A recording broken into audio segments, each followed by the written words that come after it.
सेवा सेवा करना कर्म की निर्जना का कारण ही है, कर्म के बंध का कारण ही बने। प्रभु के मंदिर में कर्म की निर्जना करने के लिए आए थे और कर्म की निर्जना का उद्देश्य तो भूल गए, लेकिन कर्म के बंध से बंधेगी। इसलिए प्रिय बंधुओं, जिस लक्ष्य को लेकर के हम जिनालय में प्रवेश करते हैं, उस लक्ष्य को यदि हमें स्थायित्व देना है, भैया स्कूल में बच्चा पढ़ाई करने जाता है तो आप लोग उसे पहले से लक्ष्य दे देते हो, बेटा अच्छी पढ़ाई करेगा तो बड़ा आदमी बनेगा। उस बच्चे के दिमाग में पहले से सेट हो जाता है मुझे बड़े होकर के बड़ा आदमी। अब वो बड़ा आदमी जल्दी से कैसा बना जाए? सो जल्दी से बड़ा आदमी बनने के लिए कोई डॉक्टर की लाइन चुनता है, कोई इंजीनियर की लाइन चुनता है, कोई वैज्ञानिक की दृष्टि में कहीं पे जाता है, कोई टीचर बनता है, कोई व्यापार करता है, नाना तरीके से बड़े आदमी बनने का तरीका। लेकिन यहाँ पर बड़ा आदमी नहीं बनना है भैया। यहाँ पर मंदिर में उद्देश्य आने का उद्देश्य बड़ा आदमी नहीं है। मंदिर में आने का उद्देश्य तो भगवान के जैसा बनना है। और मंदिर में आने के पश्चात में हम उस उद्देश्य को भूल जाते, उस उद्देश्य को भूल जाते। और जब उस उद्देश्य को भूल गए हो तो मंदिर में आना, बोलो तो मंदिर आना छोड़ दो। ये आजकल यही है भैया, जब व्यर्थ है तो कार्य ही क्यों करना पड़े। लेकिन फिर भी आचार्य भगवान कहते हैं पुरुषार्थ करते रहो, एक ना एक दिन तो कार्य की सिद्धि होगी ही होगी। आज तुम्हारा मंदिर में मन नहीं लग रहा है, लेकिन एक ना एक दिन तो मन मंदिर में लगेगा ही लगेगा। इसलिए प्रिय बंधुओं, जैसे वह बच्चा स्कूल जाता है, कितनी क्लास तक पढ़ता है? 13 के बाद 15 क्लास तक पढ़ता है, 15वीं तक। 12वीं के बाद 3 क्लास और कॉलेज की होती है तो 15वीं तक पढ़ता है, और एमए कर ली तो 16वीं हो गई। अब क्या करोगे? वो बच्चा अपने लक्ष्य पर लक्षित रहता है। 16 साल तक जो पहली क्लास में उसका लक्ष्य बनाया गया था, वह 16 साल तक एक लक्ष्य को लिए हुए परिश्रम करता है। और आप लोग भैया बचपन में आए थे, मम्मी पापा ने कहा था मंदिर जाओगे, भगवान का अभिषेक करोगे, अच्छी बुद्धि आएगी। यही कहा था, अच्छी बुद्धि आएगी, बहुत जल्दी तुमको याद होने लगेगा। लेकिन अब क्या हुआ? बुद्धि थोड़ी सी ज्यादा हो गई। पहले बुद्धि थी नहीं, इसलिए अभिषेक करने आए थे। अब उस बुद्धि का प्रदर्शन करने के लिए मंदिर में आ रहे के लिए, मैं ज्यादा ज्ञानी हूँ इस बात को बतलाने के लिए मंदिर में आ रहे हो, इसलिए मंदिर में आना सार्थक। मंदिर में आने का लक्ष्य सिद्ध नहीं हो रहा है। इसलिए जब भी मंदिर में आओ तो दरवाजे पर ही पहले निर्णय कर लो। अस्पताल जाते आप लोग, बीमार होते हो कभी, तो भगवान से कहते कभी किसी को अस्पताल ना जाना पड़े, लेकिन फिर भी कर्म किसी को छोड़ते नहीं है। अस्पताल जाते हो, अस्पताल जाने के पहले निर्णय करते हो डॉक्टर से क्या क्या बात करनी है, क्या क्या बीमारी बतानी है। अरे लाला बच्चे निर्णय करते कि नहीं करते? सावन भैया निर्णय करके जाते ना, डॉक्टर के लिए निर्णय करके जाते हो, डॉक्टर के लिए वही बात बताते हो जो आपके लिए बहुत जरूरी है। उसी प्रकार से जैसे लक्ष्य लेकर के आप डॉक्टर के पास में जाते हो, वैसे लिमिटेड टाइम में भगवान के पास बैठ कर के मुझे क्या क्या करना है और क्या क्या नहीं करना है, यदि यह निर्णय करके मंदिर में प्रवेश करोगे तो प्रवेश के साथ ही कर्म की निर्जरा।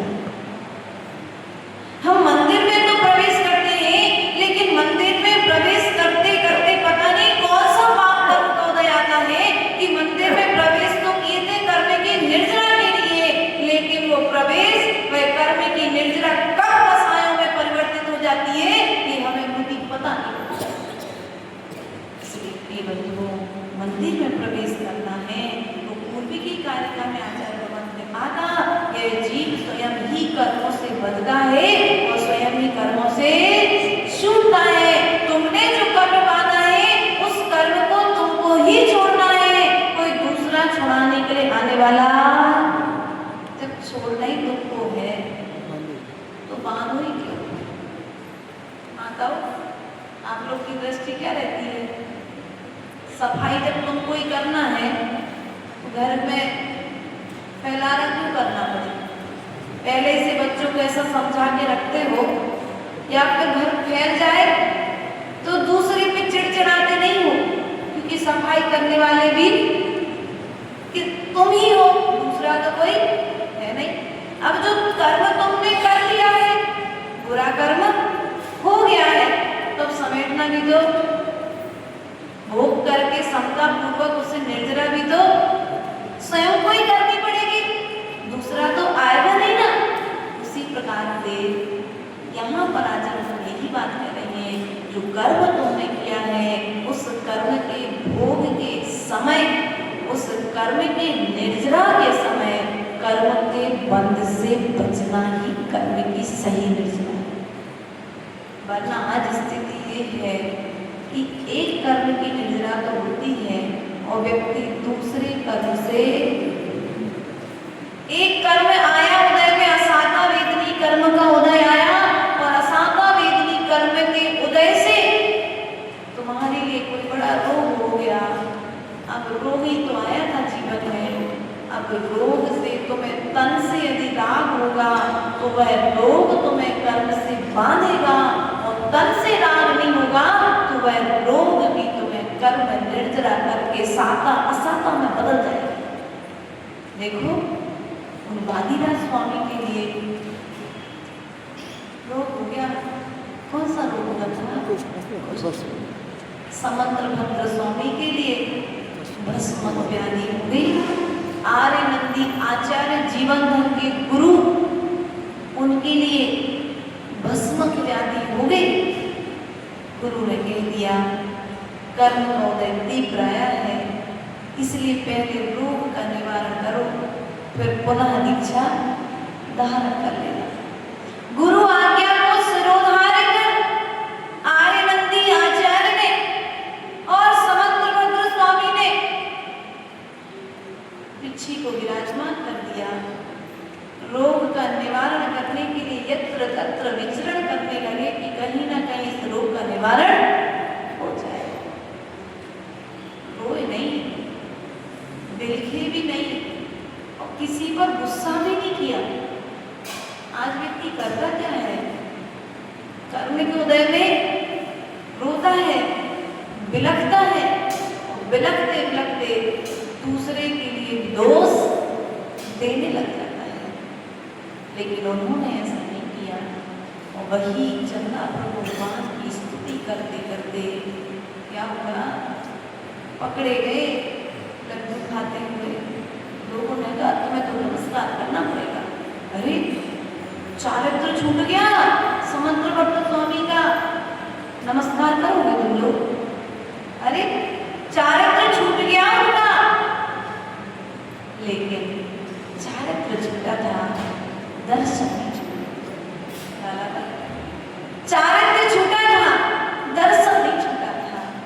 सो वहीं बैठे बैठे नमस्कार किया। चंदक प्रभु चंद्र मरीच गौरव चंद्रम ततीयम जगदीव कांतम वंदे विवंद्यम महताम शिखरम जिनम जितस्वांत कसायतम। चंद्र प्रभु भगवान की स्तुति प्रारंभ कर दी। नमस्कार तो नहीं करूंगा, मैं चंद्र प्रभु को प्रकट कर सकता हूँ, अगर विश्वास नहीं है। स्तुति प्रारंभ कर दी, सो पिंड फट करके चंद्र प्रभु प्रकट। चारित्र के भ्रष्ट व्यक्ति को तीन लोक में, तीन काल में कभी न कभी एक किसी न किसी भाव में कल्याण कर सकता है। लेकिन जिसका दर्शन भ्रष्ट हो गया, दर्शन अर्थात सम्यक दर्शन, जिसका सम्यक दर्शन भ्रष्ट हो गया, ना भूतो ना भविष्यति, वह कभी कल्याण नहीं कर सकता। इसलिए मूल रूप में प्रयास करो।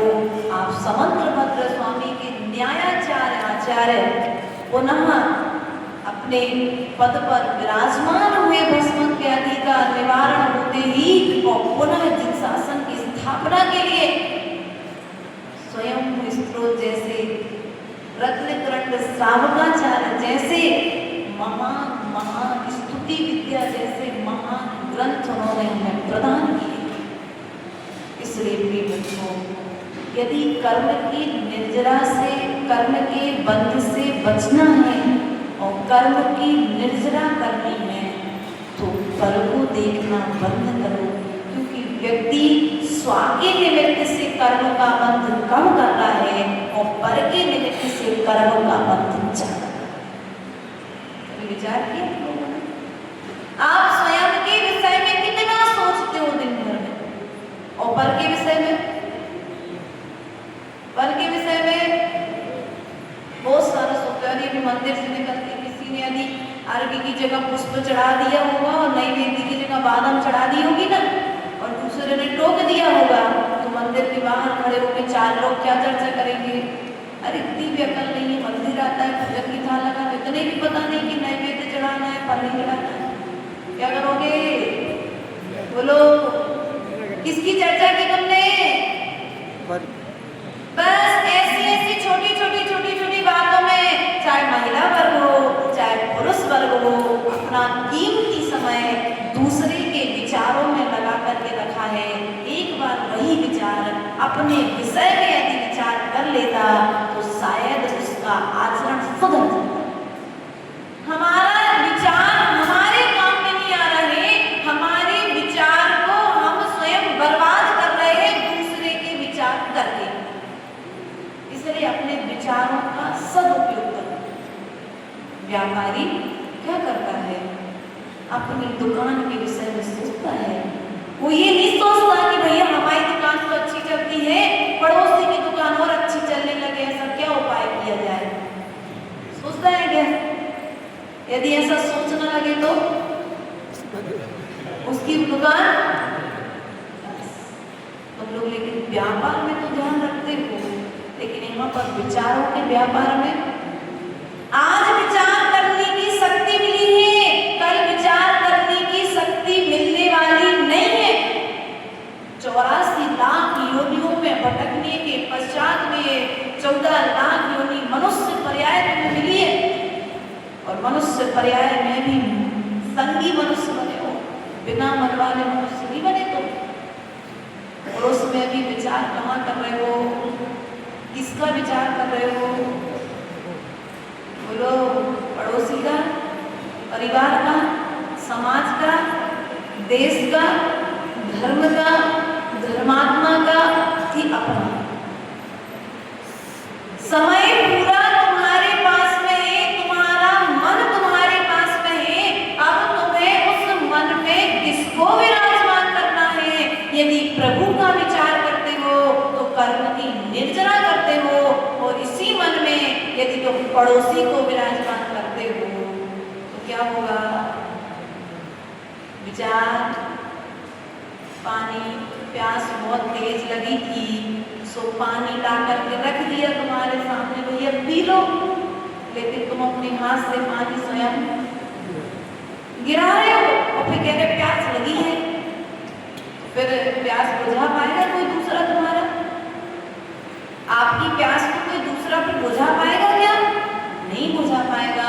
इसलिए प्रिय बंधुओं, जैसे पानी को तुम प्यास जब तीव्र लगी हो उस समय तुम पानी की कीमत करते हो, उसी प्रकार से मनुष्य पर्याय में जो तुम्हें ये 10 प्राण मिले हैं, समय रहते आयु कर्म जब तक शेष है तब तक इन प्राणों की कीमत कर लो, वरना फिर मिलने वाले आज 10 मिले हैं, एक आध कम हो गया, मन कम हो जाए तो कर पाओगे कुछ है? एक कम हो जाए बस, आयु मिल जाए, श्वास मिल जाए, काय बल मिल जाए, मन वचन बल मिल जाए, 5 इंद्रियां मिल जाए, लेकिन मन नहीं मिले।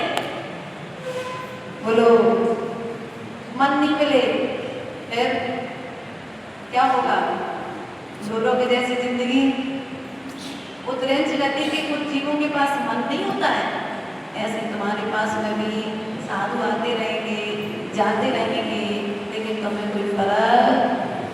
इसलिए आज मन मिला है, इसलिए इस मन का सदुपयोग कर लो, फिर मन मिलने वाला नहीं। इस मन में प्रभु का ध्यान कर लो। ये मन भी मनन करने के लिए मिला है, कसायों का मनन करने के लिए नहीं मिला है, यह तो कसायों का हनन करने के लिए मिला है, प्रभु का चिंतन करने के लिए मिला है, चिंता करने के लिए मन नहीं मिला है। इसलिए जीव स्वयं ही कर्म से बढ़ता है और जीव स्वयं ही कर्मों से छूटता है। अब तुम्हें क्या करना है? कर्म बांधना है कि कर्म छुड़ाना है, तुम्हारे ऊपर निर्णय है।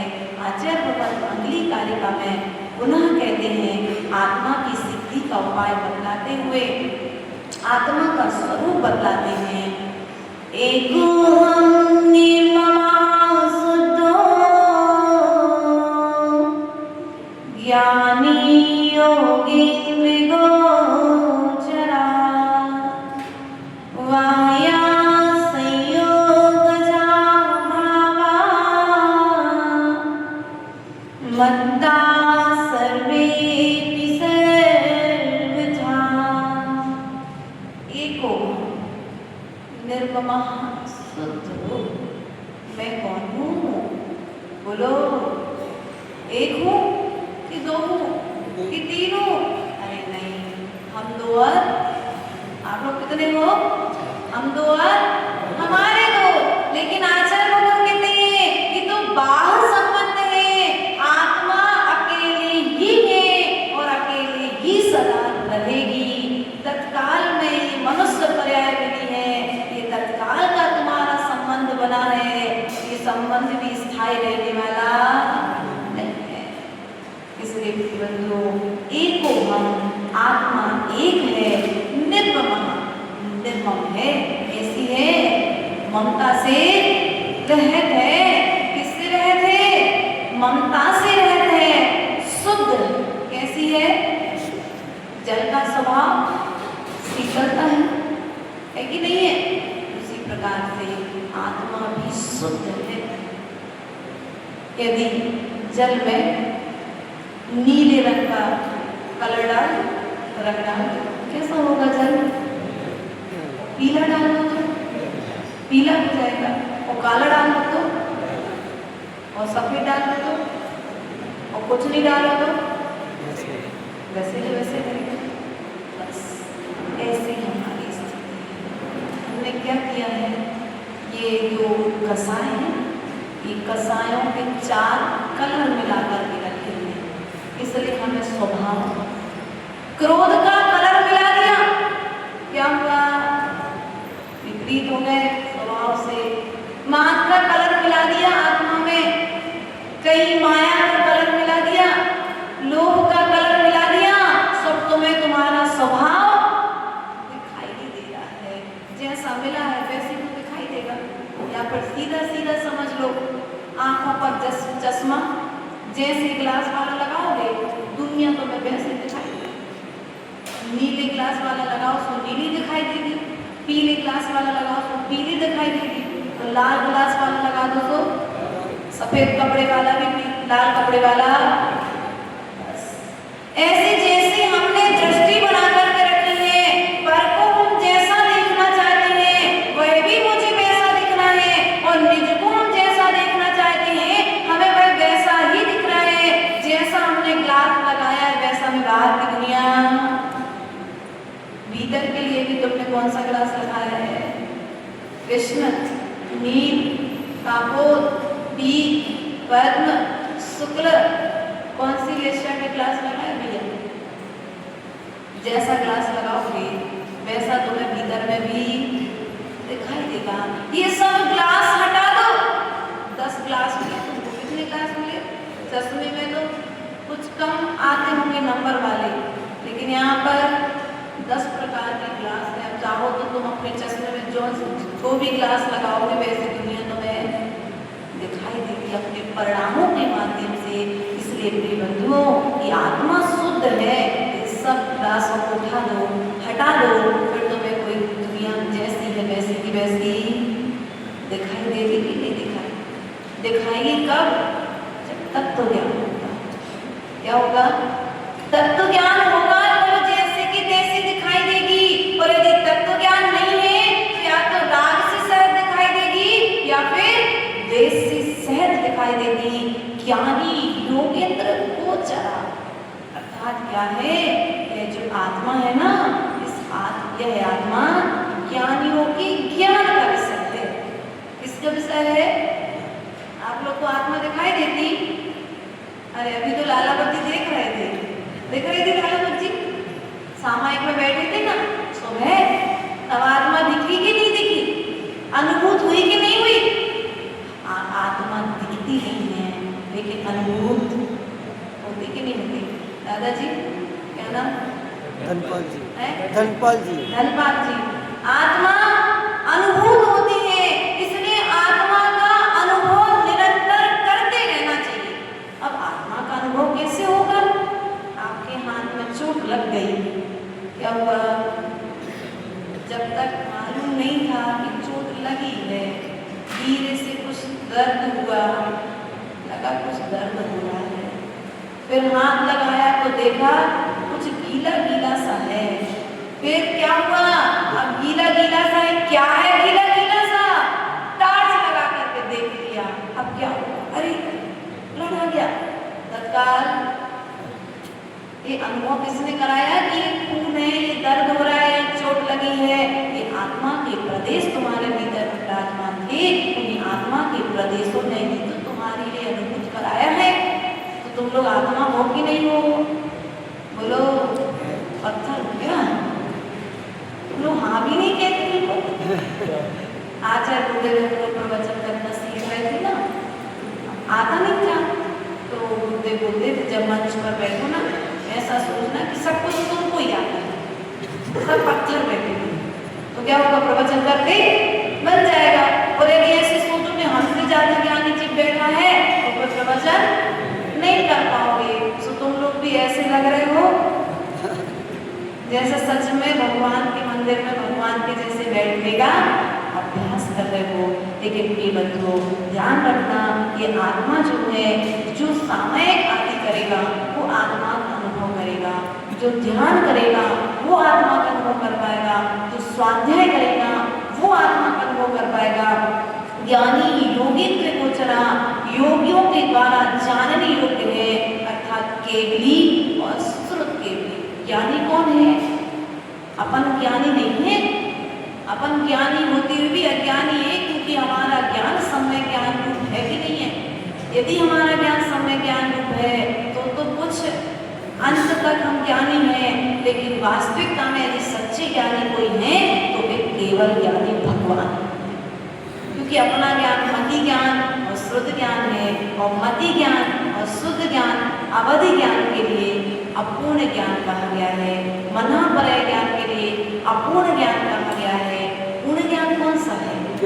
मात्र केवल ज्ञान। इसलिए तुम्हें यदि केवल ज्ञान प्राप्त करना है, सबको जानना है, पड़ोसी तुम्हारे विषय में क्या सोचता है जानना है, नहीं जानना हो तो उपाय बता देते। तुम्हारे घर में तुम्हारी पत्नी तुम्हारे विषय में क्या सोचती है, यदि ये तुम्हें जानना है ना तो आज से पुरुषार्थ करो, एक ना एक दिन केवल ज्ञान प्राप्त हो जाएगा। जब केवल ज्ञान प्राप्त हो जाएगा तो 3 लोग के जीव तुम्हारे विषय में क्या सोचते थे, एक समय में एक साथ में सबके ज्ञान के विषय में पता, ज्यादा कुछ भी नहीं करना, बस अभी वर्तमान में मति ज्ञान, शुद्ध ज्ञान, अवधि ज्ञान तो है नहीं है, मना पर्याय ज्ञान है नहीं है, तो इन 2 ज्ञानों का सदुपयोग करना। क्या करना है? इन 2 ज्ञानों का सदुपयोग करना है। बहुमूल रत्नों से भी ज्यादा कीमती यदि कुछ है तो ये 2 ज्ञान चला गया तो लोग क्या कहते भैया, बोलो क्या है? क्या है? आप लोग नहीं, जिसका चला गया उसकी चर्चा कर रहे हैं। तो जिसका ज्ञान यदि खराब हो जाए, पापों में लगाए ना, तो क्या होगा? अंतिम समय में वो खराब हो जाता है। इसलिए अभी से सदुपयोग करने का प्रयास करो। वाह सहयोग गजा बाबा मत्ता सर्वेपि सर्वथा, अर्थात सभी संयोग से उत्पन्न होने वाले पदार्थ मुझसे सब तरह से क्या है, मुझसे क्या है, ये जितने भी पदार्थ तुमको दिखाई दे रहे हैं ये सब तुमसे भिन्न है। ये तन पर जो कपड़े हैं, ये गले में जो सोने की चेन है, हाथ में जो सोने की अंगूठी है, ये डाई किए हुए जो बाल हैं, ये सब क्या है, तुम्हारे स्वभाव से भिन्न है। तो तुम्हारा स्वभाव क्या है, इन सबसे रहित बिना राग द्वेष रहितो निरंजन स्वरूपो उत्तम क्षमं मार्दव आर्जव शहीदो। ये तुम्हारा स्वभाव है। इस स्वभाव की यात्रा यदि तुम्हारे में करना है तो पहले नंबर जो जो इस स्वभाव की यात्रा में बाधक है उन सब बाधक कारणों का त्याग करना पड़ेगा। इन्हीं भावनाओं के साथ बोले भगवान महावीर स्वामी की जय। हाँ। मान लो किसी कारण हमने कुछ कर्म अच्छे कर लिए, ये